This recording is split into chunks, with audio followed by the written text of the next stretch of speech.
Healthy ஃபுட்டுன்னு பார்க்கும்போது நம்ம பாரம்பரியமா வந்து தூதுவளை இருக்கு, துளசி இருக்கு. இந்த மாதிரியான கிரீன்ஸ் இருக்கு. ஸோ அதில வந்து நம்ம லங்குக்கு வந்து ஃபுட் ஆஸ் மெடிசின்ற கான்செப்ட்ல நான் சொல்றேன். எந்த அளவுக்கு சார் சப்போர்ட் பண்ணும்னு நினைக்கிறீங்க? கண்டிப்பா அதெல்லாம் ஸ்ட்ராங்லி சப்போர்ட்டட். என்ன சொல்றேன், ஏன்னா விட்டமின் சி இந்த ஃபுட்ஸ்லலாம் ரிச். அதாவது இந்த துளசி, தூதுவளை, ஒ ஒ இந்த கற்பூரவள்ளி இலை இதெல்லாம் சொல்லுவாங்க.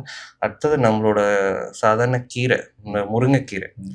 அது நம்ம சிட்ரஸ் ஃப்ரூட்ஸ். ம். நெறைய பேர் லங் கண்டிஷனுக்கு சிட்ரஸ் ஃபுட் அவாய்ட் பண்ணணும். Totally myth.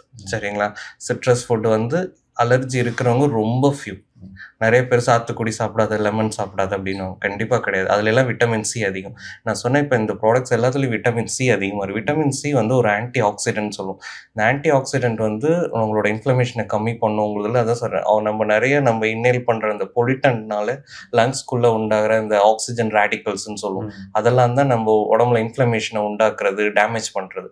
அத இந்த விட்டமின் சி வந்து நியூட்ரலைஸ் பண்ணும்.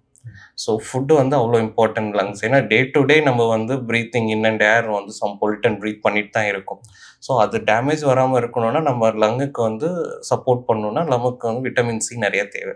இந்த ஃபுட்ஸ் எல்லாத்துலயும் விட்டமின் சி நல்லாவே இருக்கு. ஸோ இத எடுத்துக்கிறது மூலியமா கண்டிப்பா லங் ஹெல்த் இம்ப்ரூவ் ஆகும்.